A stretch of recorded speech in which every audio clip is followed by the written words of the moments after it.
Welcome to Crosstalk. We continue with our special conversation around Kenya's economic outlook. Today we shift our conversation to public-private partnerships. Is this the only solution to the challenges that we face when it comes to infrastructure and service delivery to the people? Joining us still in this conversation is none other than the CS for Treasury and Economic Planning, Honorable FCPA John Mbadi. Welcome, sir. Also, as part of this conversation is a distinguished team of members from the National Treasury. These are directors of different directorates who are ready to support the CS in answering some of the questions and discussions that we are going to be having today. Also joining us is members of the public, both from the University of Nairobi and policy analysts from different sectors of our economy. Welcome, ladies and gentlemen.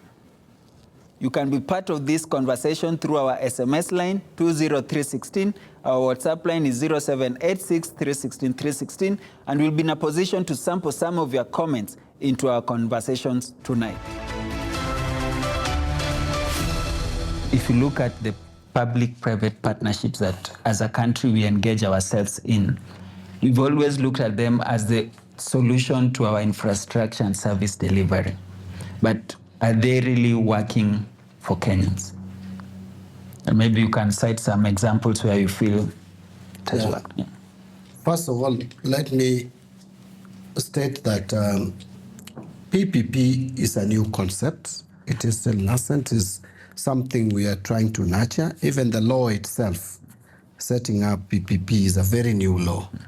I think the first major project, and probably remaining and standing out as the most significant PPP project successfully implemented, is the expressway. But having said that, even though it is still a young area for us, I must emphasize that it is the future. Okay. It is the future because our fiscal space is shrinking by the day, resources are becoming limited, and yet demands are expanding, especially on the social sphere, the social aspect. There are certain things that you cannot fail to provide to your citizens. One of them being education. You must provide health. You must give water to your people. So there are things that you must just provide. We are having also a population that increasingly the poverty level is rising by the day. Unemployment, the aged population needs to be attended to. So we really don't have resources sufficient or adequate to undertake and provide huge infrastructural projects that we need very much, again, to support the same economic development and growth. Okay. So we need, PPP is needed, but you asked whether we are there. We are not there yet, but we have started a journey. They will tell you here that as we speak, there are about 8 projects that we are implementing. I think the only one that is in the public eye is the recent one. But there are so many PPP projects that are ongoing. Yeah. So there are PPP projects that we are implementing. In fact, in my performance contracting up to June this year, Anil, I hope we are on course. I'm supposed to 50 million worth of projects must be implemented through PPP. Okay. If I don't do that, I have no job. 50 billion, sorry. 50 billion. If we don't do that, I wish it was 50 million. But anyway, that is a wish at personal level. But looking at the country, we even need more. I hope we are still on course, because if we are not, I will not have a job. And before I lose my job, they will lose theirs. So we are trying to rebrand this directorate. And actually, I need to do more, but I have promised that it will be elevated. We must give it its pole position and strategic position, and that is going to be done in due course. Okay. So if before you break, because since we started this engagement, there has been no lady voice from National Treasury. Yes. Allow my Director General here to say something, and then she's with another lady. This is one directorate that is so gender progressive. I think can you give them 1 minute, one yes, minute? And yes, maybe also include in terms of categories of PPPs when we talk about and which sectors are benefiting more from PPPs. Yeah, please take that, Nile. Okay, thank you, Waziri and JP. Yes, as Waziri has said, we have 8 projects currently in operation. Out of those, we have 4 in roads. One, of course, we all know is the expressway. And then we have 3 road annuity projects in different sectors in different areas within Kenya. And then we have 1 in housing, institutional housing, that is Kenya Defense Forces. And these projects, by the way, are on our website. We have a website which actually now for public disclosure so that people can be able to see. And 3 in energy, which now bring in their geothermal projects, 105 megawatts to the grid. As we speak, we are negotiating an irrigation project where we are bringing in irrigation of 20,000 hectares with maize and in beans. And so that is one of ones in negotiation. And also on transmission lines. So the sectors are pretty wide: roads, energy, irrigation, water. We are doing quite a bit also in the areas of water. And that gives an idea of where we are. I'll ask my colleague, the Director, Origination and Structuring, to just comment 1 minute as well. Yeah. Yes. Ganga. Thank you to CS. In terms of the projects that we're working on that are in the pipeline, a lot are in energy. We still have a great need in terms of generation and transmission of power, because we can generate the power, but we need to evacuate it and make it available to the public. So that's an area of focus. In transport and in all areas of transport, more roads, there's the ports, there's the airports, and mass transit is something else that we want to focus on. And in water, in the areas of treatment of water, in the area of transmission of water and last mile distribution. When it comes to dams are fairly capital intensive, and that is something that probably sits more on budget, or at least there's some cost sharing. But for the rest, in terms of transmission all the way to last mile, those are areas we see opportunities for PPPs to address the non-revenue water challenges we have, and also sanitation. And then, of course, healthcare facilities are an area that we're looking at to construct additional hospitals across the country to improve healthcare, to support universal healthcare. And in housing, as the Director General mentioned, we've had 1 project, but we have several that are looking to upgrade housing for other MDAs, for example, in prisons housing, to improve the housing that's available to our disciplined forces. We're looking at student accommodation, improve housing for students in post-secondary institutions.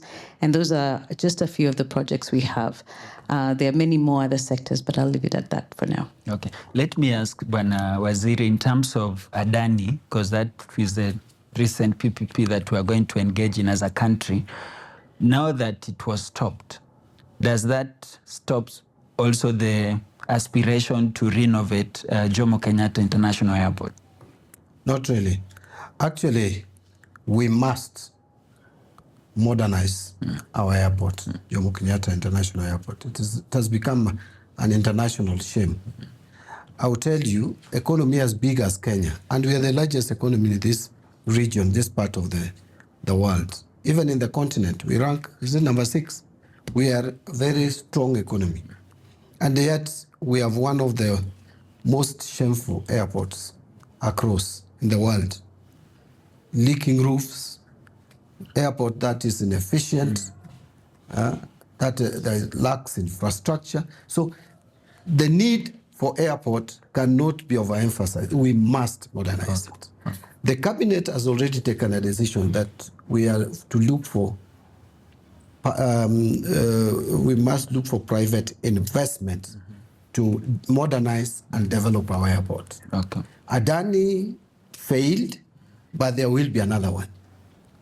Not necessarily Adani, but someone. Yeah, There is someone.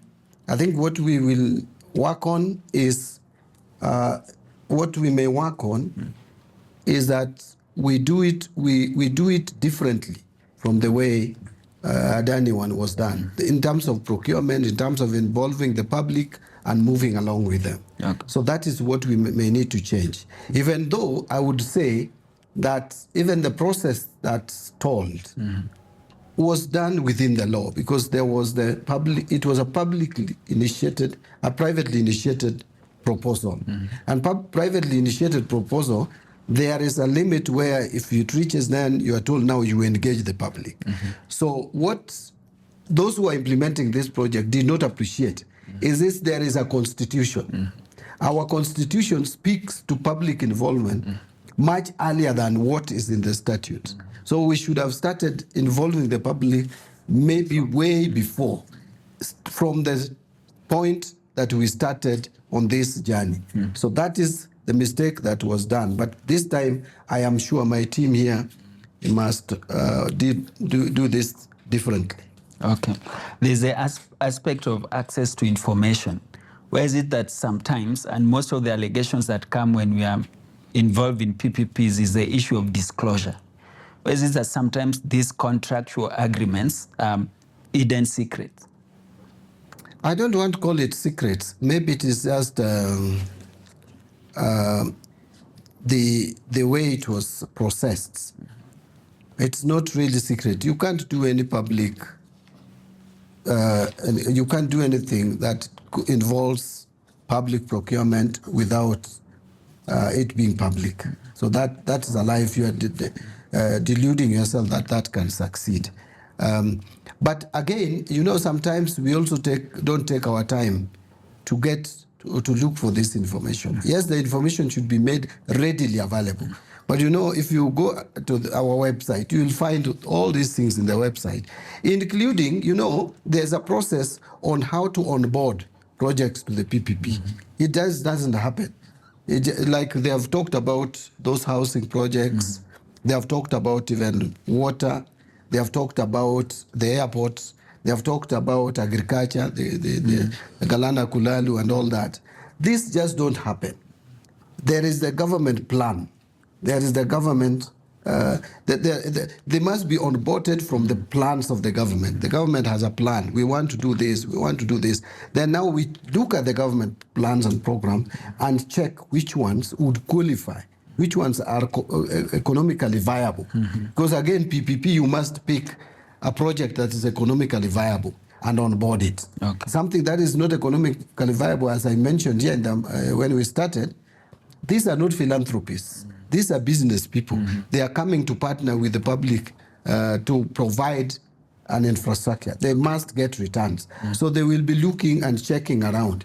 And this information is made available. So we may just need to enhance the way we make the information available. So, but there is nothing really secret about this stuff. Okay. Ornelia, do you have secrecy in this department? Yes. If I may just... Yeah. If I may just add to what the CS has said, and I think my colleague Neela will discuss on disclosures. But in terms of how projects come to be, as the CS has said, we do consider Vision 2030 MTP4. Right now we're looking at the beta agenda also, and as well as the master plans and the strategic plans from the various MDAs. That is what is the basis of the projects that are chosen. And how it is that the projects come to us, we actually engage directly with the specific contracting authority. So the relevant ministry or department or county or agency is the one that initiates the process. They will bring projects to us. And what we do annually is send out a circular requesting them to submit their needs. And when we receive that, then we start an assessment process. And the assessment process is a joint process.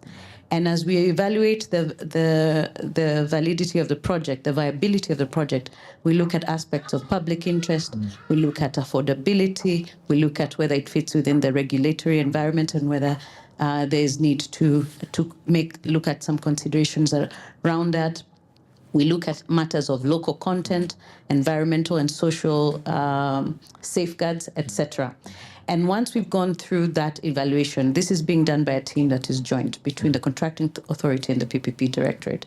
If it's a competitive process, that is really a feasibility that has been developed, and it's put out to market for private parties to then submit proposals of being able to do a project that has been defined through that review of the feasibility. In the same way, if it is a privately initiated proposal, a private party would have to engage with the contracting authority and establish whether the project that they have is actually within the national interest. And the contracting authority has to do some preliminary analysis to establish that that's the case. And then they forward it to us saying, we're forwarding this because we believe it is in the national interest, and can you then proceed with a further evaluation? So there's a very structured process around that. And then, of course, once that process begins, there are various approvals through the PPP committee, which the directorate is the secretariat of. They will approve the proposal. They will also approve the feasibility study that is done. And finally, they need to approve the negotiated contract that comes out of that whole process. Now, I'll hand over to my colleague to discuss disclosures. Just briefly, thank you.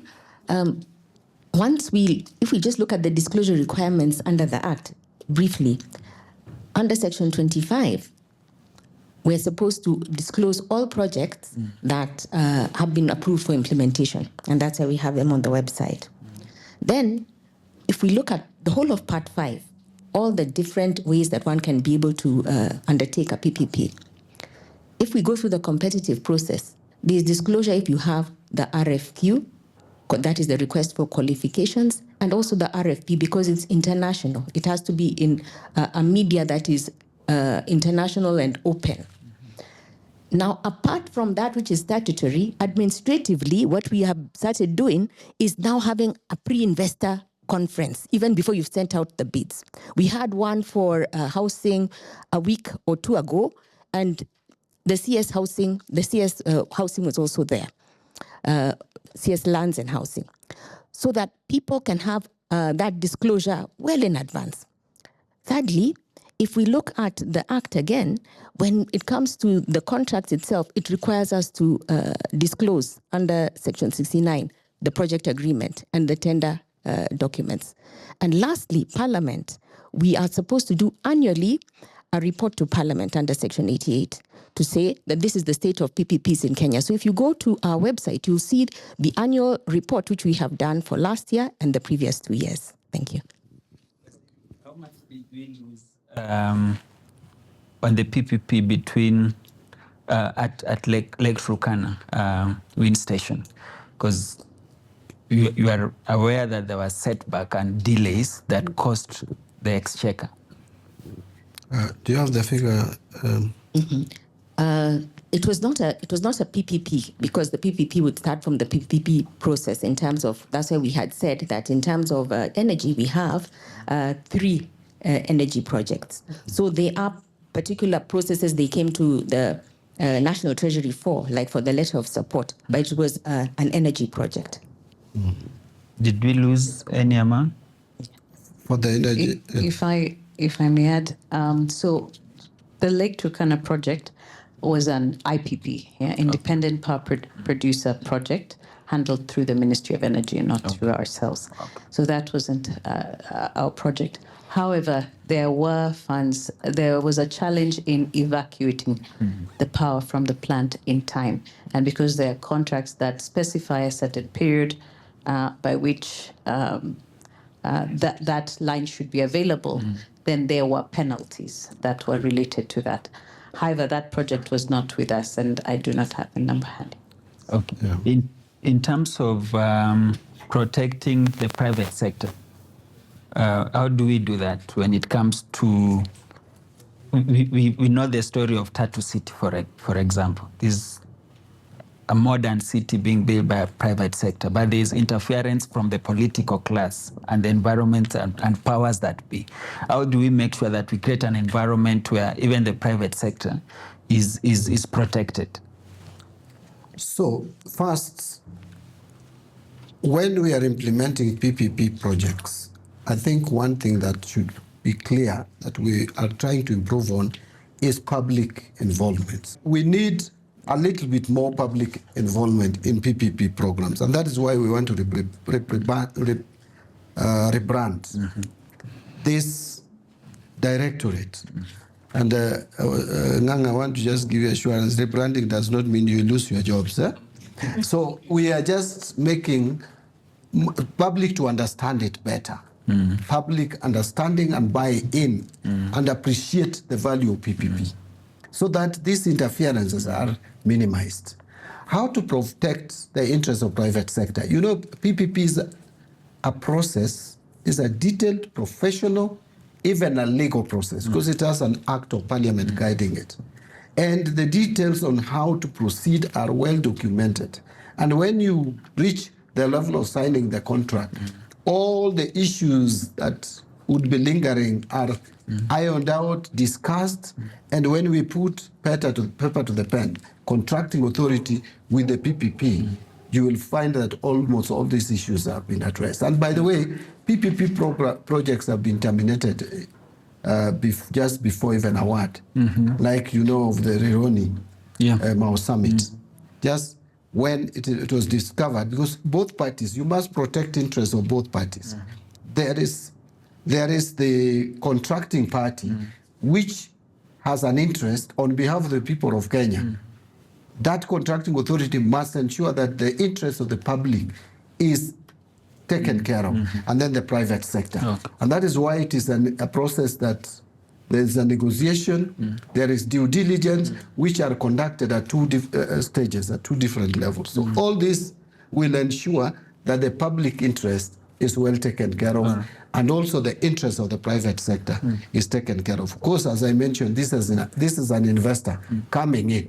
You have to protect the investor so that tomorrow you have other investors coming. Okay. If you mistreat, and that is the problem I had with the Adani case. Yes, it is important to raise these issues and resolve them and iron them out. But if you mishandle one investor, you may not get other investors coming, because the environment will be treated as investment unfriendly. Yes. Okay. Very interesting conversations we are having in understanding public-private partnerships. But the overriding question that we still need to engage in as we move into this conversation is the aspect of what does the government consider when approving PPPs? This is the conversation that we want to have in the next phase of this discussion. And we want you to be part of it through our SMS line 20316. Our WhatsApp line is 0786316316.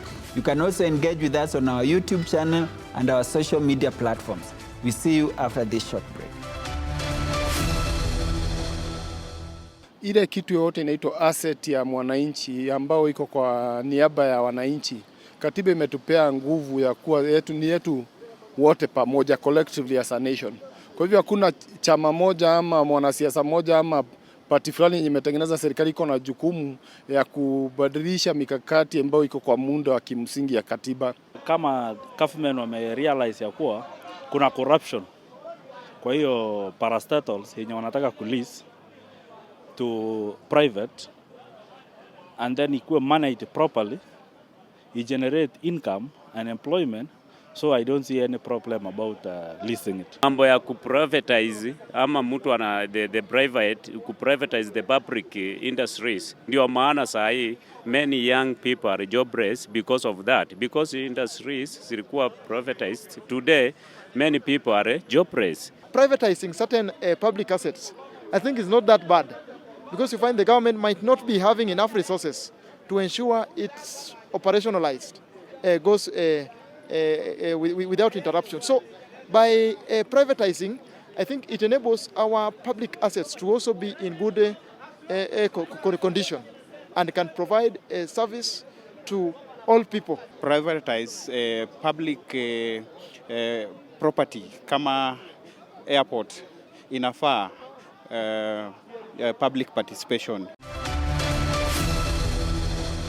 Welcome back to Crosstalk. Thank you for staying with us. Those are some of the opinions from the street, and we might agree with some of them, because ideally, if we are talking about public-private partnerships and the common person with these infrastructural engagements that we have with private firms or international firms is not benefiting the common person, then they are right in their own sense to ask those kind of questions. And CS is here with a team of directorates from the National Treasury that are willing to answer to some of those feedback as well. There's the aspect of donor-driven PPPs, right? Let's say, for instance, what we've seen with the US cutting some aid through USAID. Does that affect us directly in terms of any donor-driven PPPs, or that's totally different? No, this is totally different. Actually, PPPs are private individuals, whether external or internal. In fact, we should not look also at PPP like it's only foreigners who would come to Kenya and invest. We have funds in this country managed by fund managers.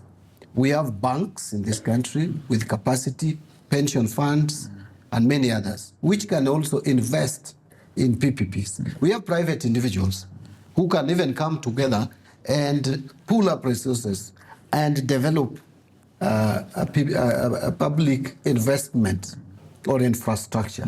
And that is why we want to, there is a day we are organizing, like a convention or conference for PPP, just to enlighten. We will invite various potential stakeholders in this, so that we can understand even the projects that are lined up, the projects that are there, which these people can invest in.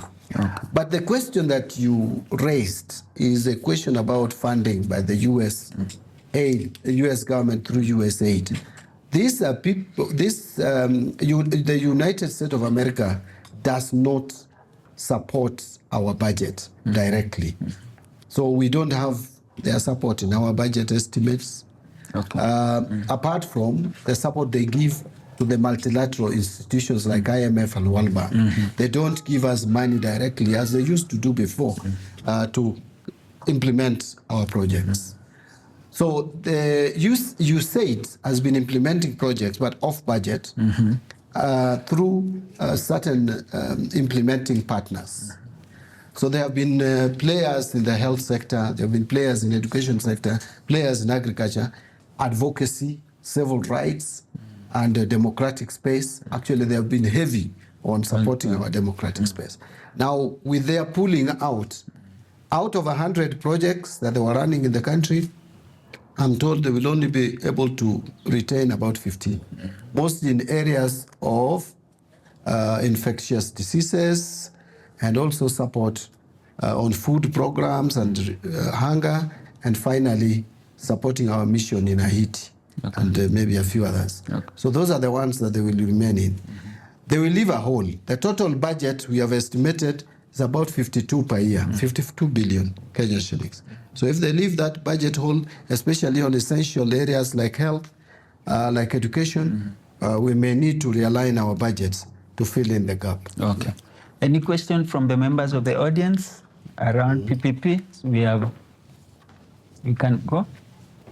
Once again, my name is Nkuba Matoke, and I had a question on budget, though the phase was over, but it's still on SDG number 4, that's quality education. The University of Dar es Salaam used to be known for law, the University of Makerere known for medicine, and then the University of Nairobi for engineering. But we're coming to an era where we cannot export our own skills because our universities are lacking in equipments. There's no environment which provides the equipments that can enable us to know whatever the professional world or the working world is providing. Now my question is, does the budget account for equipments in our universities? Because let's say you come to the University of Nairobi, We have machines that have been there since late 19th, when the CS was still in school. Does the government have a budget that deals with that, where we can get in some new equipments which can help us in doing what? In knowing whatever the industry provides. I think by doing that, we can diversify whatever we export from the country. Not because there are no jobs in Kenya, but because we can do what? Because we have enough personnel in Kenya to work in different industries. So we are exporting more skills to go out there and work. It will be not more of something to do with brain drain, but to do what? It's something that is benefiting the nation as well as individuals. And then another thing is, I appreciate whatever one of the directors said about the accommodation in our universities. Yeah, for those who have come to the University of Nairobi, you can attest that the accommodation iko chini. And we appreciate the PPP that Kwetu and Kejani is doing with the University of Nairobi, in which they have come and built an accommodation facility in our soil. And we believe that in the coming 20 to 30 years, it will be a property of the school. It will have improved what? The accommodation. So it's the same thing that we're requesting, that can the government of Kenya source for us partners, be it from within the country or outside, to come and mechanize our industry, not industries, but universities. If not, can the government of Kenya put aside funds which can do what? Which can do that? Because the world is revolutionizing, technology is evolving each and every day, and we cannot remain in the same hole where back then we used to import Nubians to come to our hospitals to do what? To treat us, and yet we have our own doctors. We get it. Let's see his response to it. Is okay. Yeah, I think the first question was on quality of education, although almost all of them are on quality of education. I'll try to see how I can combine them. Yeah. You asked that universities lack even basic equipment. Some have been there from the time, those old days when the CS was in school. You know, interestingly, you know, I don't consider that those were old days. But I understand you perfectly well. One time, JP, I went to my former high school, just not long, some time back.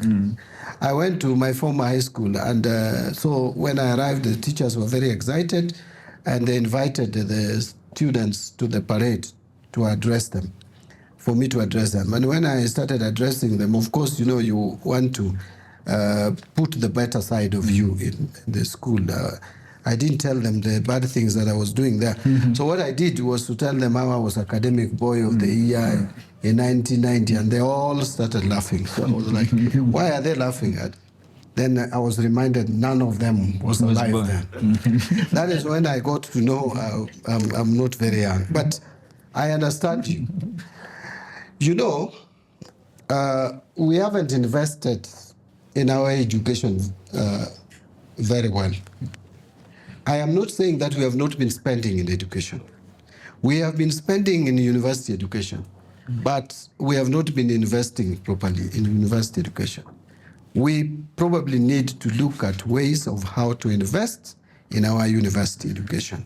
And I mentioned it here earlier, that we need to look at the research and also look at, the research most particularly, because research will support consultancy.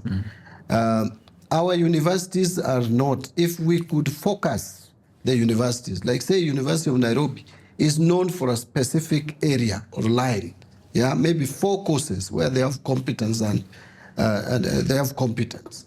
Then you go to Kenyatta University and also focus on a specific area. By the way, when I went to school, there was still some semblance of that focus. University of Nairobi, you could, health, medicine, University of Education, University of Nairobi, top notch. Engineering, University of Nairobi was up there. Commerce, it was known, University of Nairobi. Law was largely University of Nairobi, and then Moi University followed as a second. Education, even though it was being offered in the University of Nairobi, but we knew Kenyatta University for education, more particularly science. If a teacher came from Kenyatta University of physics and chemistry, in our schools, we were looking at that teacher as more probably superior than a teacher coming from the University of Nairobi, although the University of Nairobi was known as the university there. So these were there. We are just losing some of these things in the recent past. We need again to refocus. We must align the skills to the industry. There is a mismatch, I will tell you. When I went to school doing my BCom, we used to have a period of about 3 months. You are just attached to a specific industry where you want to gain skills. And your research was based on that. And this is undergraduate, not even masters, not postgraduate. We could go, you could be attached to Unilever or East African Breweries, as it was called then. Somebody went to Kenya Breweries, that is how it was known. Some people went to auditing firms, various auditing firms. There was Price Waterhouse. It used to be Price Waterhouse. There was Coopers and Lebrand. It was different. Now they are combined.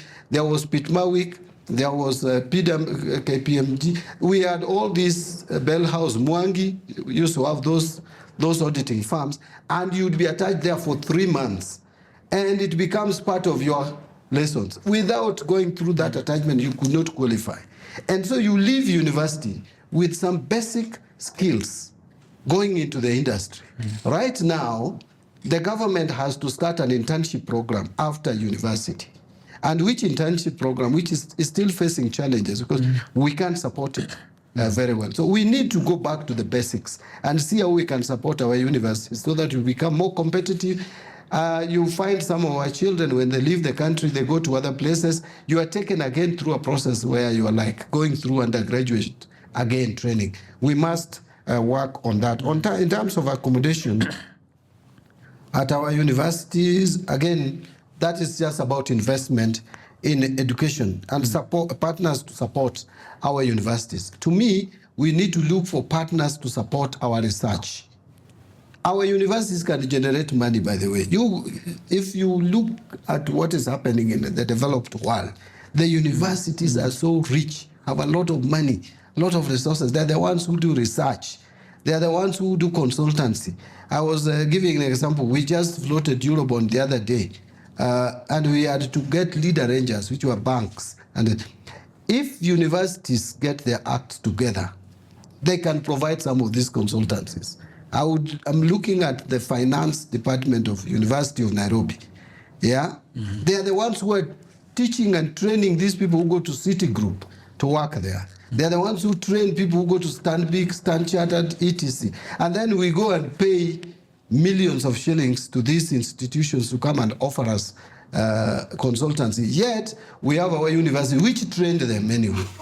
So why can't we think along that line? I think, have a lazy system, and our management of universities are not helping us. A lazy system where you are put in the board, the council of universities, and your work is just to see how many students are we admitting, how much capitation. People are scrambling for capitation as opposed to making money and educating our kids using the resources that universities generate. Universities it's not basic education. Even the Constitution talks about government supporting basic education, not providing basic education. There is nowhere in the Constitution where it says government should provide tertiary or university education. We can only support these institutions. All right. Thank you, Waziri, for that. I think my last question that would be to you and the team on PPPs is the matter of oversight. Who does the oversight of PPP contracts? Because if it's Parliament, then we saw what happened with Adani, to a point where the president had to withdraw it after the US had raised concerns about the CEO of the said company. So who literally has the oversight of our PPPs, agreements and contracts? Just a point of correction. The US did not raise the issues that were around Kenya. In fact, the issues of Adani, I hear it was just a related company. Adani, the ownership was one, but a related company on issues of corruption. And Adani, by the way, has done also some excellent jobs outside there, but I don't want to go there. Let me tell you, can I surprise you, JP? If there's any procurement process, in my view, which I think is more detailed And there are inbuilt systems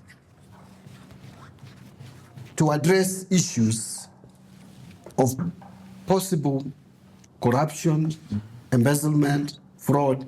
It is PPP. Because you look at PPP and you see, one, how do you even start the process, bring a project into PPP? It is spelled out in the law. How do you start PPP? There is direct procurement method is provided. There is competitive. In fact, I should have started with competitive. There's competitive process. There's direct system. There's PIP. What's the fourth one? Restricted tendering. These are all, and they are documented, and the legal framework spells out how each one of them can be conducted up to the end. Besides that, it gives the Director General some very, in my view, progressive powers. Yeah. Besides that, there is the contracting authority. You cannot, PPP can never be initiated from the Treasury, from the National Treasury, or from the PPP Directorate. It starts with the contracting authority. And if it is a privately initiated proposal, it comes from the person who wants to get involved or who wants to implement the project, makes the proposal. There is feasibility study done. Once it comes in, there is evaluation by the Directorate, and there is back and forth. If you see even interaction, engagement on this Adani one, they were being told you have not done this, then they submit, they explain. Yeah, there is even due diligence conducted at 2 stages. There is a committee which is chaired by Principal Secretary, National Treasury. And in that committee, the Vice Chair is the Principal Secretary, Economic Planning. And there is a Principal Secretary of the Implementing Agency. And so it is something, JP, that is so elaborate, I will tell you, before even you come to Parliament. So there are inbuilt checks and balances. And by the way, even PPP is also audited. It goes through the public audit like any other thing. Again, Parliament has all the powers. And remember, I appeared before both houses to just answer to this question of Adani. And I would appear for any other PPP projects if called upon. So besides the issues that were raised in the US, even locally, look, before I forget, even public involvement. In fact, it is the only procurement process, I think, where it is explicitly say that you have to conduct public participation. You cannot conclude it. If you conclude a PPP proposal, especially privately initiated proposal, without public participation, you have violated the law and you can go to jail. These other procurement processes does not talk about, if you look at the Public Procurement and Asset Disposal Act of 2015, you may not see clearly where it says public participation. But on this one, you must conduct public participation. So it has a lot of checks and balances, oversighting inbuilt in it. The only problem we have, and that is a problem I see, is that because this Adani one had so much issues, it has now clouded almost all the PPP projects. But I want to speak to Kenyans that let us not be looking back to Adani and judging future PPP. PPP is the way to go for our country. You want to? Yes, please. If I may add briefly on that, just to mention that another level of oversight is with the Attorney General's office. Every contract that is approved by the PPP committee must get clearance from the Attorney General's office. And that process had not concluded because even in that contract, we had not reached that stage. Okay. Thank you. I think we are coming to a close, Bwana Waziri, and there's only one question from Mbadi. Maybe we get that, then we can answer that and we call it a day. Thank you. Okay, thank you very much. Mr. Pedi Mwange. I'm a transaction and advisor in terms of fundraising at a company called LandQuick. My question is, how can local businesses and SMEs be included in the PPP projects to avoid monopolies by the large foreign firms? That's a good question. Yeah, I want to. Nela, you are ready for it? Yeah, please. You heard him very well. Yes, I heard him very well. Yes. Thank you, Abedi. Even as we speak, usually when we have a bid that goes out, and the private party brings in their bid for this particular project, they come as a consortium because they have to do various parts within this. So you have your technical consultant, your financial consultant, your legal consultant. Then you also have your SEA, your environmental and social impact assessment person. And then you have your legal people. Now, let me just give you how the local component comes in. Usually when you're looking for an SEA expert, this is a local engagement. So you'd have to get somebody who you can deal with locally. So you do get local components inside there. Also, when you look at the legal side, when they're bringing in the legal expert, we also require that you'd have a legal component within there, a local component. So they come with the international lawyer plus the local lawyer. And even procurement, to be able to understand the aspects of procurement, they bring a Kenyan person within that. So people would look out and see if there's this bid that has come out, how can I partner with various people to be able to be a part of this particular bid? And we've had many. And on top of that, you get more points if you have more of a local component within your consortium. Yeah. Okay. I have nothing more to add there. Thank you, Waziri, for your time on these 4 episodes that we've done on our Kenya's economic outlook. And we thank you for the insights and wisdom that you've given us. I feel like I'm part of the Treasury right now. I'm well briefed, yes. And thank you, directors from the National Treasury. It's so amazing to see all of you come and be part of this conversation. Let's give it to ourselves. And thank you too as well, members of the public, those from the University of Nairobi and those from different sectors of our economy. We thank you as well for your participation in this. And we appreciate it. We thank Family Media as well for giving us an opportunity to have this discussion and focus it to issues that affects the country and affects our nation, and people want information about them. Until next time on Crosstalk, bye-bye for now.